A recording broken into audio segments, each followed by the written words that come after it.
Olá, aquele abraço. Estamos de volta com o nosso Farol Tricolor. Mais uma semana de treinamento, livre de jogos, treinou o que quis e sábado tem Flamengo e Bahia no Rio de Janeiro, hein, Diego?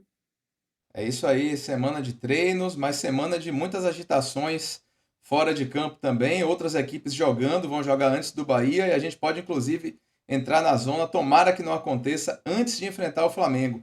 Mas vamos rodar nossa vinheta para iniciar os trabalhos. Vamos lá.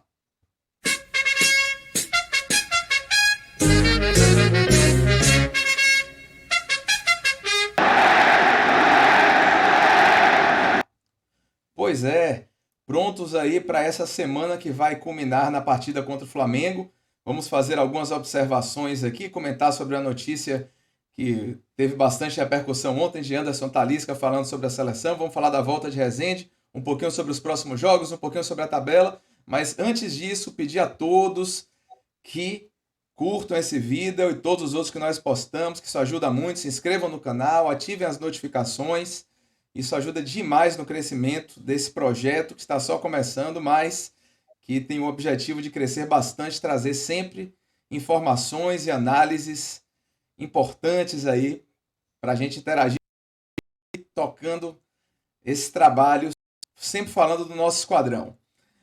Pai, eu comecei aqui fazendo nossas seleções com aquela velha análise da tabela que a gente costuma fazer, que é sempre importante para situar onde é que a gente está, para onde é que a gente pode ir, compartilhando já aí com o pessoal de casa, mas vou compartilhar também com você, Venha. falando da primeira parte da tabela, que a verdade é que não nos interessa muito, porque estamos distantes dela, poderíamos ter melhorado a situação, poderíamos ter chegado mais perto, mas ainda estamos longe dela. Só que a segunda parte da tabela, sim, é a parte que está pegando fogo, inclusive com essa reação do Vasco da Gama, que causa problemas, causa a possibilidade de o Bahia entrar no G4 antes ainda de enfrentar o Flamengo. Então a gente tem também outro detalhe importante aí de um time que já está na segunda parte da tabela, que é o Cuiabá, que vem de resultados muito ruins e já está chegando ali perto daquele campeonato que a gente está disputando, né? Verdade, verdade. E nessa segunda parte, a gente vai vendo que o jogo que o Vasco tem a menos, ele realiza nesta segunda-feira, justamente contra o América de Minas. O jogo é em Belo Horizonte, 8 da noite dessa segunda-feira. O América de Minas que não tem uma posição confortável, o América de Minas que tem um potencial, que tem um nível de apresentação em alguns jogos que chega a surpreender pela posição que ele ocupa. A gente esperava o América de Minas ali naquela beirada, tentando sair da zona, mas é o 19º colocado, é o penúltimo na tabela, com 17 pontos ganhos. Esse Vasco, conforme você cantou alguns dias passados, deu um upgrade, deu uma subida, deu uma destacada em relação à posição, e hoje, com 23 pontos ganhos, tem muita esperança nessa partida contra o América de Minas. Tomara que não aconteça. Se acontecer, aí a situação do Bahia complica um pouco, justamente porque o Vasco iria para 26 pontos ganhos. Tomara que não, hein, Diego? Tomara que não. Acho que esse jogo podia caber um empatezinho que deixava o América ainda lá É, embaixo. O Vasco sem ultrapassar o Bahia. Acho que o empatezinho a gente não reclamaria de jeito nenhum, cairia muito bem. Mas aí, vamos falar logo dos jogos, né? Você chamou a atenção dessa vamos. partida, mas aqui uma lista dos jogos que tem. O América enfrenta Bom, realmente, o Vasco da Gama enfrenta o América Mineiro em Minas Gerais na segunda-feira, amanhã. A gente está gravando no domingo à noite, amanhã 8 horas da noite. Então é um jogo absolutamente decisivo para o Bahia. E depois, na quarta-feira, ainda tem um outro jogo de meio de tabela. O São Paulo enfrenta o Curitiba. São Paulo campeão da Copa do Brasil em cima do Flamengo, empatou por 1-1 no Morumbi depois de ter vencido no Maracanã por 1-0 e se sagrou campeão. São Paulo que não conquistava há muito tempo um título relevante, né? E aí o Flamengo vem, sabe-se lá como, sabe-se lá se mordido, sabe-se lá se tentando melhorar a imagem depois dessa perda de campeonato. Mas o Fai também sabe-se lá com quem no comando, né? Você vinha isso. cantando aí essa possibilidade de já ter uma troca de comando e com essa derrota na final da Copa do Brasil, acredito que isso aumente também de chance, né, pai? Sem dúvida. São Paulo não fica no Flamengo. Isso é uma coisa certa. Notícias circularam por lá inclusive companheiros nossos, amigos de contatos, na própria imprensa do Rio. O Tite é um nome muito cotado. Tite é um nome muito cotado para o Flamengo. E, claro, que não seria para agora. Mas, na minha opinião, Sampaoli sai balançadíssimo. É um treinador difícil. Eu jamais contrataria Sampaoli para meu time. Jamais. Jamais. E no futebol brasileiro, eu acho que ele está queimado de vez nessa ocasião. Porque o Flamengo, com o potencial que tem, com a qualidade que tem, eu acho que a defesa do Flamengo deixa a desejar. Inclusive no que se referia a goleiro. Está tentando um goleiro agora, está testando, está vendo se o goleiro vai ser esse. Mas, para mim, Sampaoli jamais, jamais, se dependesse de mim, de uma opinião minha, você vai escolher o treinador do nosso time. Tem Sampaoli aqui, esqueça. Vamos pensar em outro nome. Aliás, o campeão é o Júnior, não é? O Júnior que eles mandaram embora. O Dorival Júnior, que eles mandaram embora. Então, fica complicado. Para mim, Sampaoli não treina o São Paulo, o Flamengo nem contra o Bahia. Eles devem botar um treinador provisório, porque é uma situação confortável para eles. Por quê? É um jogo muito mais que o Flamengo. Ainda mais o Bahia, inconstante, inseguro, mal definido, mal posicionado, perdendo oportunidades de ouro nesse campeonato, como foi contra o Santos, como foi contra o próprio Vasco, jogos aqui na Fonte Nova. Então, o que é que os dirigentes vão pensar? Esse é o jogo para o time deles, tomara que estejam errados. Então, deixa um provisório aí, manda esse cara embora e vamos cuidar de outro treinador. Eu acho que São Paulo não fica mesmo nessa temporada mais para os próximos jogos, até porque a situação do Flamengo, só vou falar do Flamengo até aí, já já a gente fala tudo do Bahia. A grande situação do Flamengo no momento é estar atrás de uma vaga na Libertadores. É muito pouco para o potencial que o Flamengo tem. Técnico fraco, sem equilíbrio, um cara que realmente não deve estar com um bom ambiente nos bastidores. Tomara que o Flamengo deixe ele contra o Bahia, tomara. É isso aí. O Flamengo costuma se dar bem com treinadores interinos, inclusive, né? Esses É, interinos que vão ficando, então às vezes é melhor é. que ele fique do que venha um interino para dar aquela injeção de ânimo, como infelizmente aconteceu, diga-se de passagem, contra o Santos. É, Até diga. porque a saída do Sampaoli vai implicar numa multa altíssima. Então, essa coisa não se faz de uma hora para outra. E o Flamengo está com um dirigente que briga em shopping center, jogador que quebra o nariz do outro, um bocado de coisas assim. Eu não sei se é tão rápido, mas pressentimento é que você dissesse assim, você tem alguma base para dizer isso? Não. Apenas acho que Sampaoli deve estar saindo do Flamengo nesse começo de semana que antecede o jogo contra o Bahia nesse sábado, Diego. Beleza. Vamos torcer aí para seja com Sampaoli, seja com o novo treinador, que o Flamengo não consiga se acertar, tenha mais umas briguinhas por lá e que a gente consiga um É, resultado importante no sábado. E sobre o time do Bahia, é uma notícia que é uma notícia que a gente já tinha falado, inclusive, desse retorno importante, inclusive estava tanto na minha projeção de escalação do time, que postamos no vídeo anterior, quanto na sua, que é o retorno de Rezende. Rezende estava suspenso e agora vai retornar. E essa notícia é do GE, né, do Globoesporte.com, trazendo informação de que o desempenho do Bahia quando o Rezende joga é melhor do que sem a presença dele, né? Sem Rezende, o Bahia não ganhou jogo nenhum, né? Quando o Rezende não esteve em campo, empatou um e perdeu três. E com Rezende a campanha não é nenhuma maravilha, né? Mas são 6 triunfos, 6 empates, 8 derrotas. Então o Bahia sempre que ganhou nesse Campeonato Brasileiro teve Rezende em campo, mostrando como é um jogador que faz falta. Um detalhe importante, pai, uma notícia que circulou também, apesar da gente não ter destacado, é que hum, Rogério Ceni teria treinado tanto Marcos Vitor, zagueiro, quanto Raul Gustavo, zagueiro, na posição de volantes, né? E reforçando um pouco essa ideia que ele passou na coletiva de que a defesa do Bahia sentiu falta de estatura naquelas bolas aéreas. O Bahia tomou foi. 2 gols em cruzamentos na área. E aí tem a volta de Rezende, que é um jogador de grande estatura, né? Jogador de mais de 1,80 m. Mas também Isso. Rogério teria treinado 2 zagueiros improvisados como volantes. O que é que você acha desse cenário aí? A volta de Rezende eu acho que é incontestável, né? Não tem para Sem onde dúvida. correr. mas essas tentativas aí de treinar Raul Gustavo, de treinar Marcos Vitor, o que é que você acha desse Bahia, dessa cabeça de área do Bahia para enfrentar o Flamengo? Bom, precisa de muito treinamento. Se o Rogério Ceni já diz que faz questão do quarto zagueiro, como se chamava antigamente, o zagueiro pelo lado esquerdo, jogar com a perna esquerda, imagine, e ele faz questão disso, é uma concepção dele, que é uma boa concepção, desde que o jogador tenha qualidade. Se tiver um jogador de perna direita que seja melhor do que o que joga com a perna esquerda pelo lado esquerdo da defesa, eu boto o que tem mais técnica, o que tem mais qualidade, sem dúvida alguma. Isso aí, para mim, é definitivo. E o que você me fala, para mim, é relativo, porque é definitivo no que eu penso. A outra coisa é testar um zagueiro no meio de campo. O que, aliás, só para ser pelo justo, tinha sido testado pelo próprio Renato Paiva, não é? Renato Paiva fez essa experiência.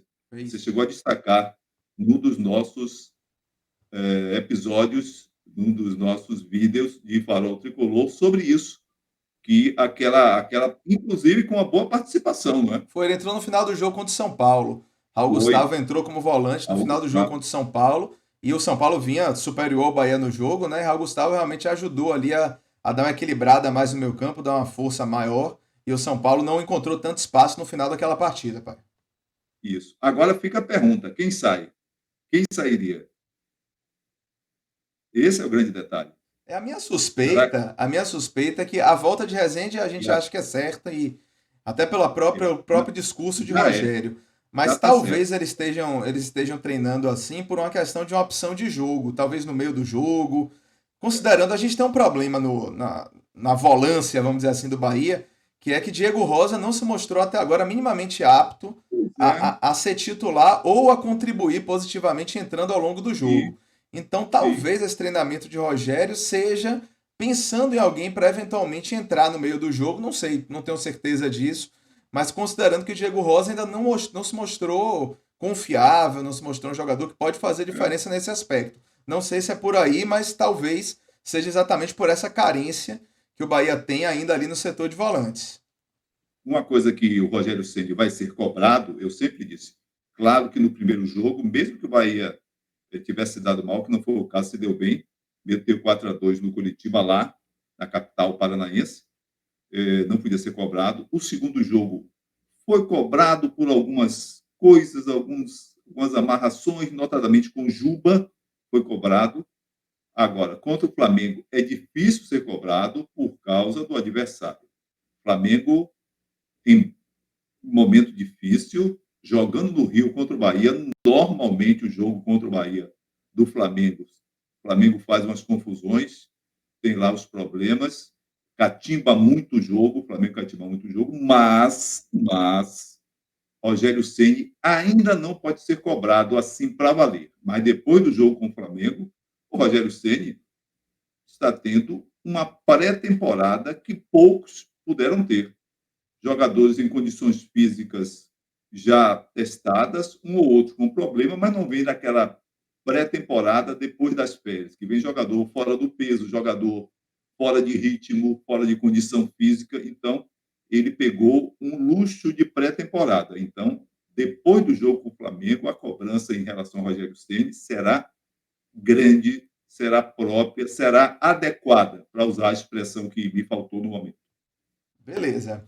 É isso aí. Então a gente tem essa. A gente falou bastante informação e no próximo vídeo certamente a gente vai falar, esboçar a escalação, essas coisas. No vídeo anterior, se o pessoal quiser acompanhar, a gente discutiu bastante tática, possibilidades de coberturas, de opções no ataque e na defesa. Então o vídeo está aí nos Isso, arquivos, é só conferir lá. Mas a gente vai voltar a isso. falar disso ao longo da semana, com certeza, quando estivermos mais próximos do jogo. A gente trouxe uma outra notícia aqui, que foi a notícia mais, como você me descreveu quando passou para mim essa notícia, mais pitoresca, que é uma notícia sobre Anderson Talisca, né?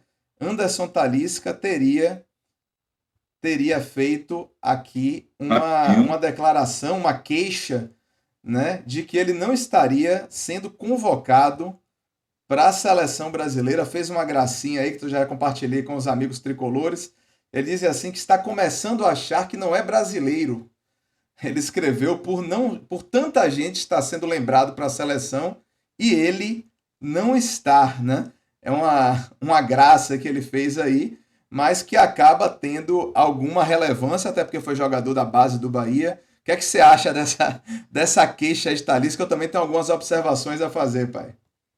Eu acho que ele está certo. Eu acho que ele teve uma tirada inteligente. Há muitas convocações que nós consideramos absurdas, algumas vezes, sim, e não vejo por que o Anderson Talisca está jogando no mesmo time do Cristiano Ronaldo, frise-se, e vem jogando bem, vem fazendo gols, e por que não convocar um jogador como ele? Quantas vezes se convoca um jogador que é terceiro reserva de times que muitas vezes estão no leste europeu? Quantas vezes aconteceu isso? Tá bom que ainda não aconteceu isso com o meu xará Fernando Diniz. Mas não é nada demais. Eu acho que Talisca deu uma tirada bem espirituosa e que cabe. Vamos ver se o meu xará Fernando Diniz, que gosta de atacante que funcione, pelo menos desperta para isso, né? Tomara que sim. Acho que Anderson Talisca tem merecimento para estar aí, É convocado. verdade. A Talisca, na verdade, eu gosto muito de falar. Eu acompanho muito a carreira de Talisca. E para mim, Uhum. o último jogador craque que a base do Bahia revelou, e talvez o último craque que tenha jogado aqui no Bahia foi Talisca. Ainda jovem, ainda com coisas de maturidade, de tudo aquilo, mas Sim, era um jogador que visivelmente tinha um potencial técnico diferenciado. Eu lembro de um sem jogo dúvida. Bahia e Santa Cruz na Copa do Nordeste, que a gente estava. Tive dificuldade para entrar na Fonte Nova, estava com muito problema de venda de ingresso na época que o Bahia não acertava um passe no jogo. E Talisca entrou no segundo tempo, parecia um alienígena em campo, fazendo um lançamento de 30, 40 metros. Jogador que tem muita qualidade, né? Só que Muito. Talisca, aí vem a questão das escolhas profissionais que ele fez, né? Talisca foi para o Benfica, chegou muito bem lá, foi um grande destaque. Depois caiu um pouco, foi emprestado para o Besiktas da Turquia, foi muito bem no Besiktas. Até agora nas redes sociais de Talisca, a gente vê um monte de recado em turco do pessoal, volta pro Besiktas, volta pro Besiktas. O pessoal de lá não esquece de Talisca, mas ele É optou por verdade. ir a mercados periféricos que estavam pagando muito bem. Isso é uma opção de carreira do jogador, né? Então foi para a China e depois para a Arábia Saudita, e aí ele ficou meio fora dos holofotes. Só que é verdade também, como você falou bem, é que a saída de Cristiano Ronaldo se abriu ali uma espécie de portal para jogadores que ainda estavam bem no futebol europeu e um monte foi para lá. Outro colega de Talisca de time é Sadio Mané, né? Jogador É senegalês de grande verdade. qualidade, que era expoente do Liverpool nas últimas Sim. temporadas. Então os holofotes estão mais para lá. Então quem sabe com essa brincadeirinha, com esse aviso, essa Convocação. campainha que ele está tocando, essa chamada que ele está dando aí para Fernando Diniz, ele não possa ter uma chance na seleção, como você falou, tem tanta convocação esquisita, porque não convocar É, um jogador com a qualidade técnica que a gente sabe que o é Talisca verdade. tem, não é isso? É verdade, é verdade. Jogador de qualidade, sem dúvida alguma, e que já foi vaiado. Quer dizer, aquela galera que pega no pé de tudo que é jogador que passa pelo Bahia, tem um pessoal ali, inclusive gente conhecida minha, Oh, já deu vaia em Talisca. com Depois, certeza. E aí ficavam falando que ele pintou o cabelo. O que é que tem que ele pintou o é, cabelo se ele tá jogando? tem uma Talisca galera que fazendo não um é monte de fácil. gol de falta, o pessoal preocupado com a tintura do cabelo é brincadeira, né? É, mas faz Enfim, parte, faz faz parte. parte. Pai, vamos encerrando por aqui, né? Pincelamos os É, assuntos assim. Tem mais algo a acrescentar? não, detalhe é esse, só para lembrar que o Flamengo é sétimo colocado com 40 pontos ganhos em 24 jogos. Esse é um detalhe. De resto é isso. Vamos continuar contando com a participação dos nossos amigos, das nossas amigas, e brevemente estaremos com a nova edição do nosso Farol Tricolor para todos vocês. Aquele abraço. Com certeza. Não se esqueça de curtir esse vídeo, os outros vídeos do canal, se inscrever, ativar as notificações, comentar e compartilhar à vontade para a gente seguir firme e forte nesse projeto que só está começando e, com fé em Deus, seguirá com a ajuda de todos vocês. E é isso aí. Bora Bahia, até a próxima. Bora, Bahia. Aquele abraço.